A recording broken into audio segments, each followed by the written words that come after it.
Professor of architecture at USD. He's also Turkish.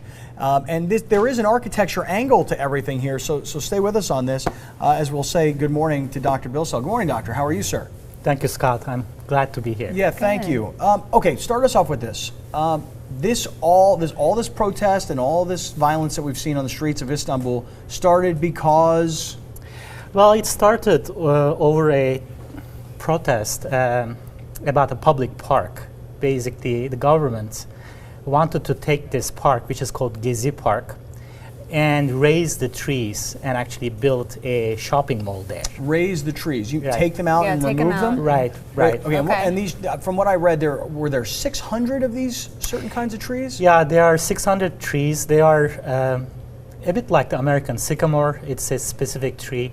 It's actually a tree that's very much loved by the people. And it's, again, I'm reading some of the research here on this. They've been there a long time, and this is an important kind of place. I mean, I would compare it to a Balboa Park here in San Diego. That's what I was trying to say. Like, what is it comparable to here in San Diego?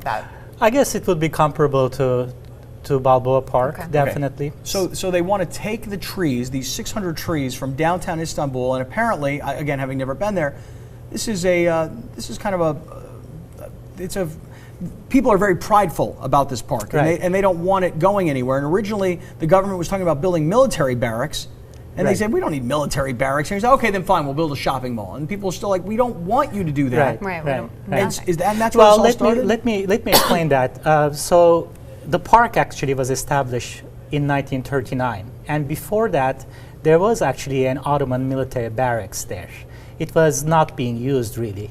And of course, in the center of the city, you don't need military barracks anymore. So basically, those barracks were demolished at the time in 1939, and it became a public park. And so generations of people from Istanbul grew up, like basically playing in the park. So they very much loved the place.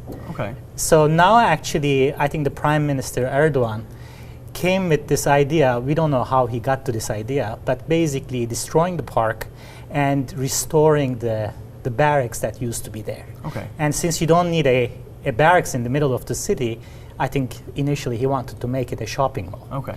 So go ahead. Well, I want to just get to, hold on. So they're gonna take away this park, and the people love the park, and generations have grown up in the park, and it's there since 1939. Okay, we got all that.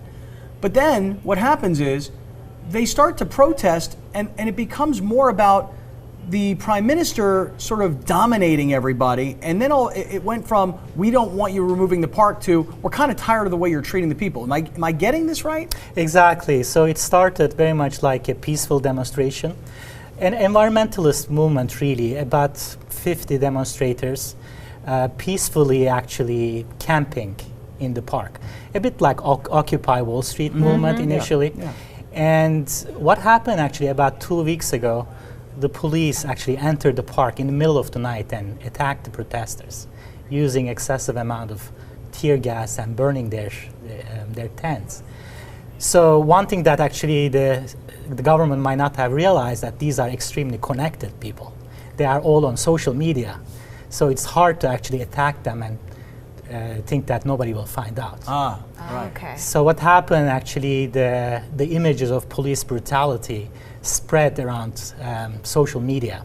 And people came together. Right, and people were very outraged about it. Understandably so. And you mentioned too, in some of the notes that you brought, that the people that are protesting are it's a younger group. And they call themselves like the 92, because they were born in 92 and grew up with social media.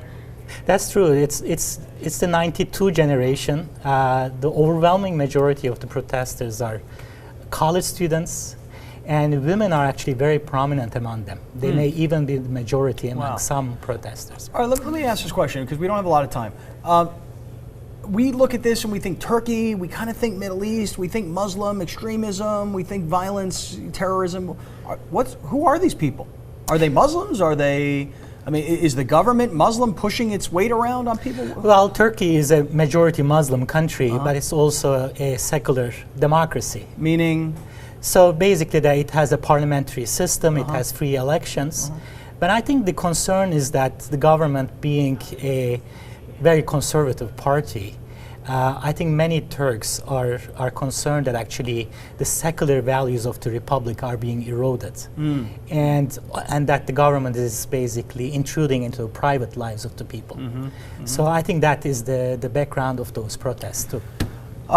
Professor, thank you very, very much for explaining all of this to us. You know, we're like, you know, here we are, neither of us, and I think most people watching have never been to Turkey, right? And then you're watching this all play out on TV. Really know, what the meaning of the protest is. What is going on over there? Yeah, and I watched all day the coverage, and the reporters in gas masks, and they would interview people, and they'd say, "What's going on here?" And I never really felt like we got to an answer until this morning. So thank you very much. Yeah, and as the story continues, we'd like to have you back if we could. Absolutely. Okay, Absolutely. thank you. Thank you so much.